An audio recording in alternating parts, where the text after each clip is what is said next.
You work hard on your podcast, so it can be frustrating if your download numbers start to plateau or maybe even drop. The same strategies that worked originally may not work for the next phase of your podcast. It's time to pivot. Today, we're talking about what you can do if your podcast isn't growing. Take it away, Mr. Radio Man.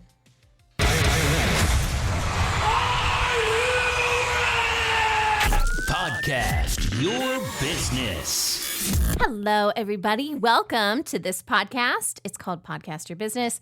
And I'm Sunny Gold. I am a podcast coach and mentor, and I've been podcasting for a long time. I think I'm at the 17-year count now. I don't know. When you get past 10, it's like, whatever.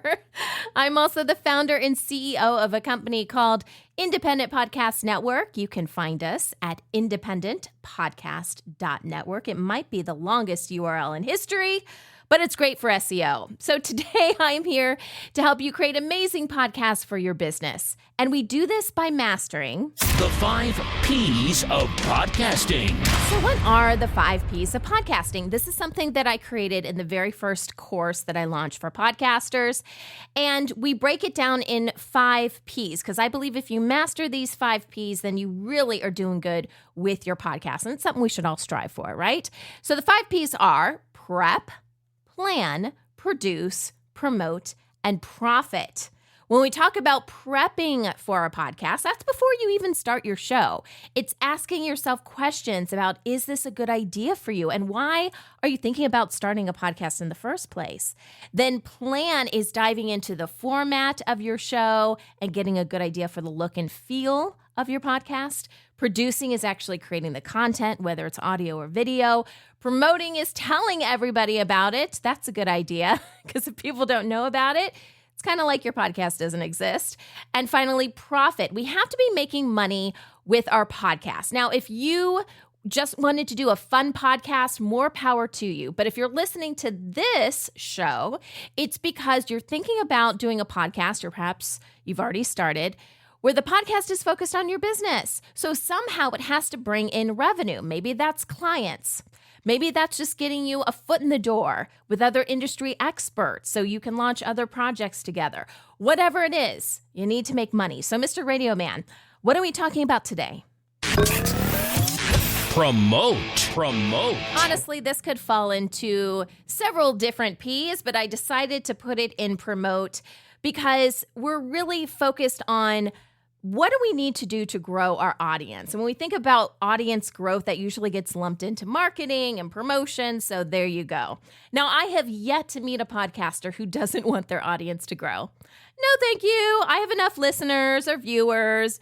No more audience members for me. I do not need second helpings. So, that sounds ridiculous, right? But how do we make this happen? And how do we do this on a consistent basis? The answer to that question is you have to adapt. It's like your own business. What started, working in the beginning and got you to this point may not work moving forward. Sometimes it does, but then usually at some point you plateau or you get to a point where you're just not growing anymore, and then you have to adapt. And your podcast, it's the same way. So here are some of the things we're going to talk about in today's episode. We're going to focus on ways to evaluate your overall podcast growth, because how do you know that your podcast isn't growing if you're not tracking things? And it doesn't have to be super complex. In fact, I'm one of those people, I don't like to make things complicated. I don't like to check in every day to see what my download numbers are. So I've got some tools and resources for you guys on that. We're also going to talk about reviewing your podcast strengths and weaknesses, because sometimes your show has plateaued because you're at the top of a certain level, and it's time to up your game in order to get a different podcast audience. It doesn't mean you're leaving your old one behind, okay? But you're just trying to open yourself up to more people. So we're going to talk about that. And then narrowing down your podcast niche or niche. How do you actually say that? Everyone's got a different way of pronouncing it. Tomato, tomato. So we're going to go with niche today. I'm feeling fancy. And you would be surprised at how many times I see a podcast that is all over the place as far as who they're actually trying to reach out to. We're also going to talk about ways to reconnect or even connect with your audience, because if you're not doing that, Ooh, that is a missed opportunity, my friend. And at the end, we'll talk about some additional marketing strategies. Some of these you've probably heard before, but it's a good refresher, okay? We'll get started on all this right after this quick break. Whenever I talk about podcast download numbers plateauing or even dropping, people start to freak out, right? The energy changes in the room. I am here to tell you, first and foremost, if this happens to your show, please do not panic. Sometimes the reason for this is completely out of your control. I remember several years ago, the IAB, which I've talked about on this show, the Internet Advertising Bureau, changed the way in which downloads were counted on podcasts or impressions, whatever you want to say. And it seemed like overnight, everybody's podcast numbers dropped by some crazy amount, like cut in half or something like that. And podcasters were freaking out. But it had nothing to do with their podcast. This was just a change in the industry. Another example I'll give you is when COVID hit. So as you guys know, a lot of my podcasts focus on pregnancy and parenting and family stuff. And when COVID hit, I know there's a lot of podcasts out there whose numbers went through the roof. It was amazing. But for me, my audience is parents who suddenly had to help teach their kids at home and balance a million other things that were going on. So my podcast download numbers decreased by more than 50% in the first month of COVID. And honestly, they're still not back to where they were prior to COVID. Did I give up? Did I throw in the towel? No, because something else happened in the industry at the same time. We had more advertisers getting into the space. So even though my download numbers aren't what they used to be, I'm making more money with my podcast. So for me, it's not just a numbers game of how many people are listening to your show. It's the overall success of your show and what you're able to do with the numbers that you do have. So I tell you this whole thing just to say, don't panic if this happens. But let's dive into this, because if it does start to happen and you want to change it, there are definitely some things that I would recommend. First, let's talk about ways to evaluate your overall podcast growth. I am not one of those people that will log into a site on a weekly basis or even a monthly basis.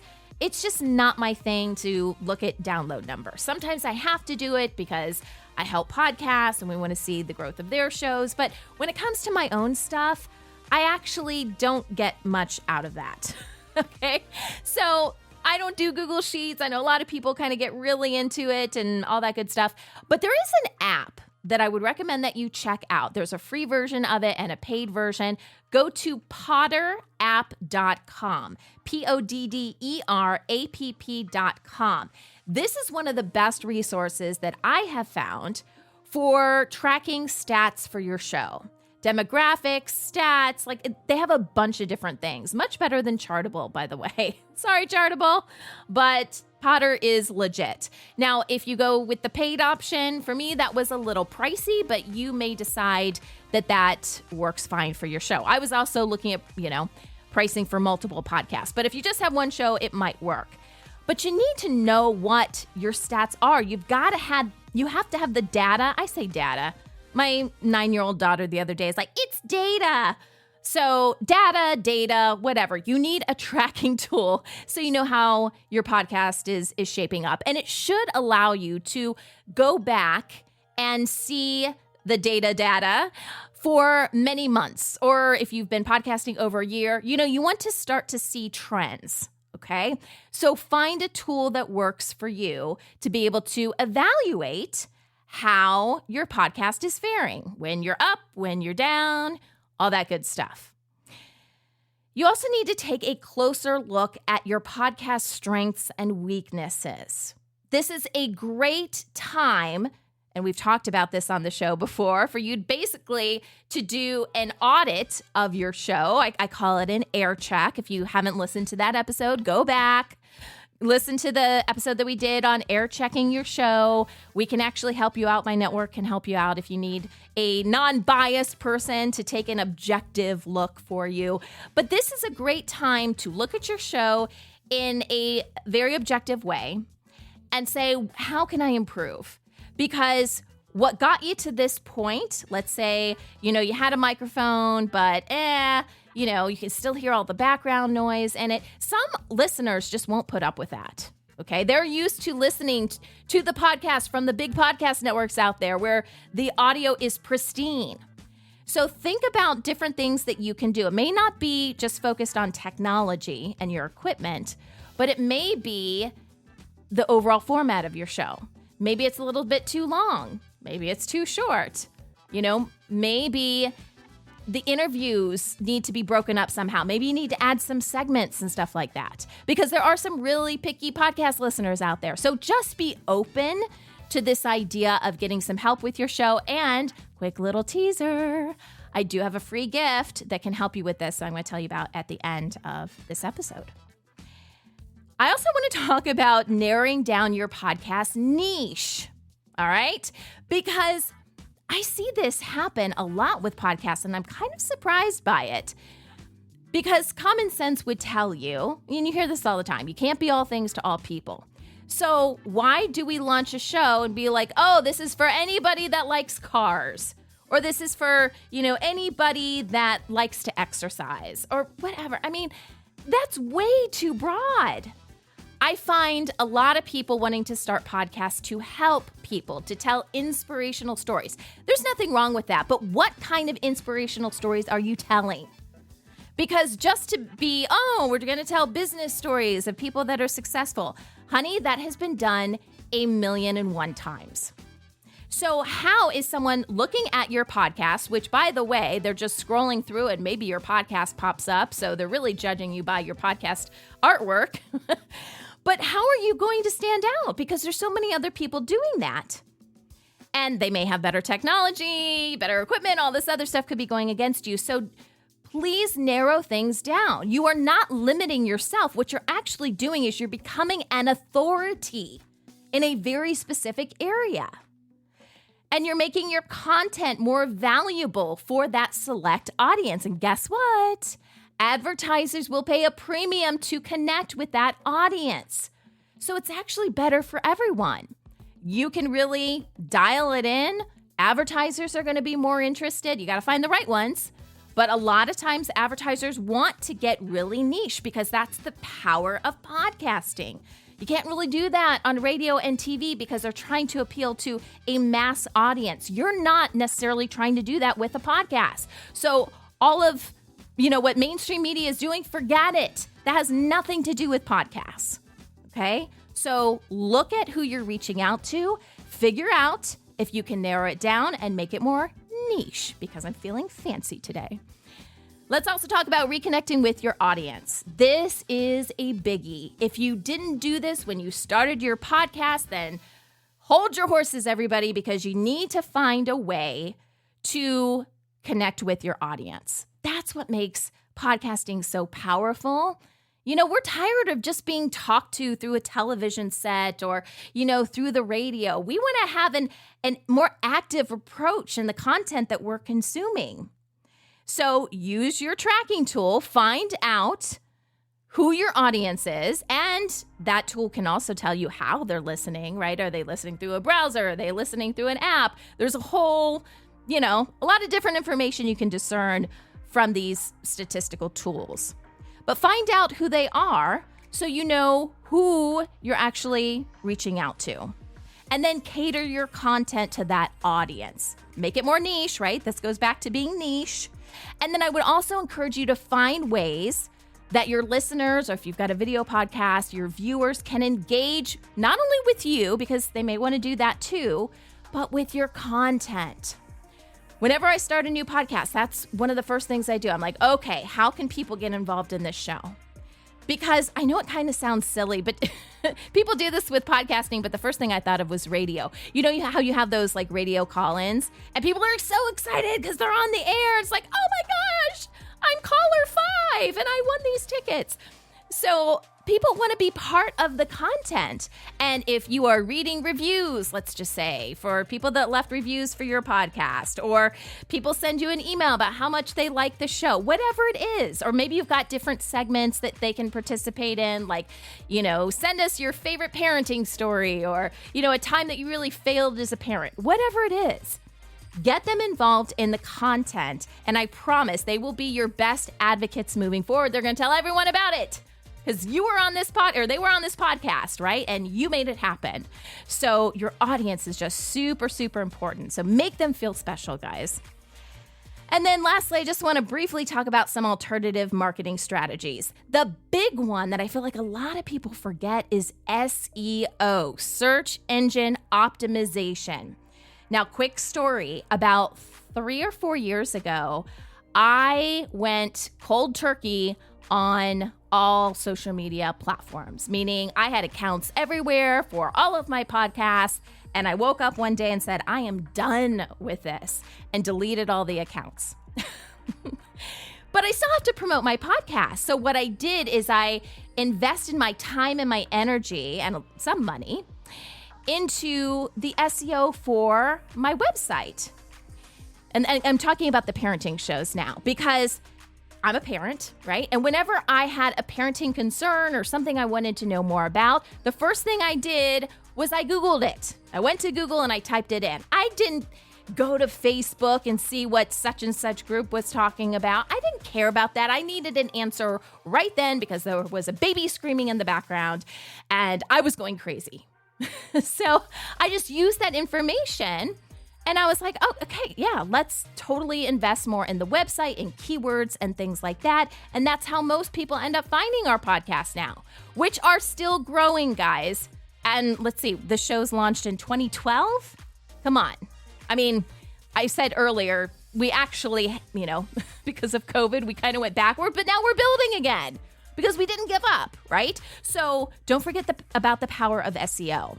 I would also say another strong marketing technique, and this does take a little bit of time, but if there are online groups, and it doesn't have to be on social media, I know that's what everyone thinks of, but if there's other groups out there that are online that you can join for community purposes, not only that, but it gives you great ideas for content, because whatever they're talking about, that's what your episode should be about. Okay? So I would encourage you guys to look at those groups. And then, when it comes to social and everything, I don't find that there is a ton of conversion from people listening, like something's promoted on social, to someone actually listening to that episode.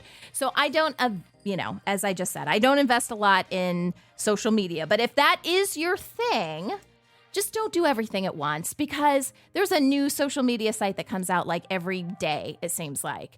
And you can spread yourself super duper thin. So again, go back to your stats, find out what's working. I would say pick one if you're going to do that, and invest your time in that. Don't do everything at once. Your head might explode, and that would be very, very messy. All right, I promised you guys a freebie, and that is coming up after this quick break. Earlier, we were talking about air checks for your podcast episodes, and when I did the podcast episode for that, when we talked all about air checks, I created this handout, and I want to tell you guys about it again in case you missed it the first time. I went through and I thought about what questions podcasters should be asking themselves if they're doing their own self-check for their own air checks, right? So if you're listening to an episode and you're like, okay, do I need to improve stuff? What are some of the questions? And, how can you rate some of this to know what needs to be improved? If you want my free PDF on those questions and topics to consider, I have a link in the description for today's episode. So be sure to check that out. That is on our website for independentpodcast.network. We have so much amazing free content on the site, guys. So if you are just getting started with podcast, or if there's a specific topic you want to know a little bit more about, just search in the search bar. On our website, we've got blog posts, more podcast episodes, videos, handouts, I have whole courses on there. In fact, we just launched, what was it, last month or the month before? We launched a whole course about dynamic ad insertion and how running those types of ads on your show can be really great, not only for you, but for advertisers. So I'm always doing brand new content. Check out the website for more info. Until next week, remember, podcasts are awesome.